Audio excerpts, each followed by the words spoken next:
SC అభ్యర్థుల యొక్క శాంతియుత నిరసన కార్యక్రమాన్ని లైవ్ కవరేజ్ చేయడానికి వచ్చిన జీ తెలుగు వీడియో జర్నలిస్టుపై పోలీసులు ఏ విధంగా దాడి చేసినారో ఒక్కసారి ఈ వీడియో ద్వారా మీరు చూడండి. ఈ బాక్స్లో ఉంటుంది, చూడండి. అరే జర్నలిస్ట్ నా పనే చేస్తున్నాను, మీ పని అరే జర్నలిస్ట్ నా పనే చేస్తున్నాను, మీ పని you are holding my this is not a fair thing. Hello hello I know which is the time which your side.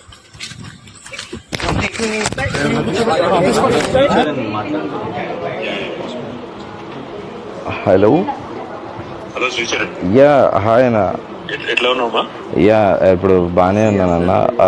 ఏమైనా ఫ్రాక్చర్స్ ఏమైనా ఉన్నాయా లేక ఎట్లా దెబ్బలా ఇంటర్నల్ వుడ్సా? అంటే ఇప్పుడు డాక్టర్స్ ఇప్పుడు ఎక్స్రేస్ అవి తీస్తారంట, స్కానింగ్ అవన్నీ అయ్యాక రిపోర్ట్స్ వస్తాయి.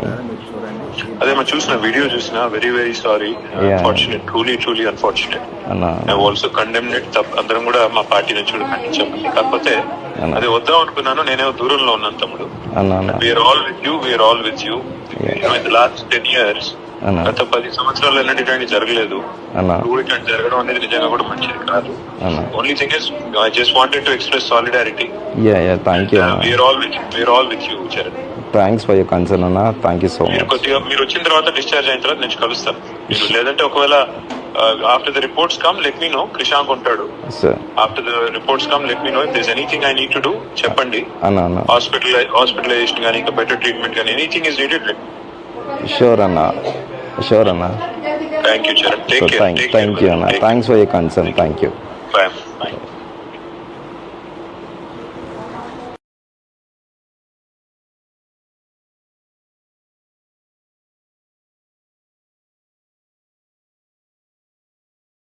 మన నిరుద్యోగ డిఎస్సి అభ్యర్థులకు ఏ మీడియా ఛానల్స్ సపోర్ట్ చేసినా కానీ వారిని నిర్దర్శనంగా అరెస్టు చేసి వాళ్ళని నిర్బంధించి వాళ్ళను దారుణాతి దారుణంగా వాళ్ళపైన దాడులు చేయడం జరుగుతుంది.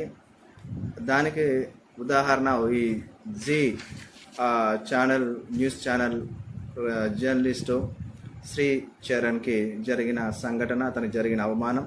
ఈరోజు ఉస్మానియా యూనివర్సిటీ దగ్గర నిరుద్యోగ డిఎస్సి అభ్యర్థులందరూ శాంతియుతమైన మీటింగ్ పెట్టుకొని అక్కడ వాళ్ళ నిరసన కార్యక్రమాన్ని తెలియజేస్తుంటే బయటి ప్రపంచానికి ఆ నిరసన కార్యక్రమాన్ని సీఎంకి వివిధ ప్రభుత్వంలోని పెద్దలందరూ కూడా చూసే విధంగా మీడియా కవరేజ్కై వెళ్ళిన ఆ యొక్క ఛానల్ జర్నలిస్టుపై పోలీసులు చేసిన దాడికి అతను గాయపడిన తీరు ఏ విధంగా ఉన్నదో మీరే చూడండి. డిఎస్సి అభ్యర్థులు అంటే ఈ విధంగా రేవంత్ రెడ్డికి ఈ విధమైన చిన్న చూపు ఉన్నది. రేవంత్ రెడ్డి గారు ఇంత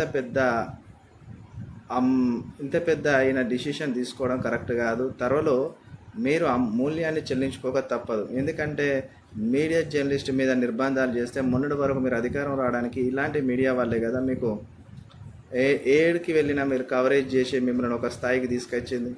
మీడియా సోదరుల మీద మీ ప్రతాపం ఎందుకు? అవసరం లేదు కదా. మీ మీడియా సోదరులకు మీరేమన్నారు? మీ రాష్ట్రంలో జర్నలిస్టులకు ఎలాంటి నిర్బంధాలు ఉండవు, జర్నలిస్టులకు స్వేచ్ఛ ఉంటుంది, జర్నలిస్టులను మేము కడుపులో పెట్టుకొని చూసుకుంటాం, జర్నలిస్టు రిపోర్టర్లను అందరినీ కాపాడుకుంటాం మరి చెప్పి అధికారంలోకి వచ్చినావు. నువ్వు ప్రమాణ స్వీకారం చేసేటప్పుడు కూడా జర్నలిస్టుల గురించే మాట్లాడాను. ఈ బ్రదర్కు జరిగిన ఇంజూరియస్ గురించి చూడండి. పాపం కొన్ని అవి చూస్తుంటే మనకు వైలెన్స్ క్రియేట్ చేసే విధంగా ఉన్నాయని కొన్ని పెట్టలేదు, కొన్ని పెట్టినాను. చూడండి, డిఎస్సి అభ్యర్థుల యొక్క గోసను, ఆవేదనను వీడియో ద్వారా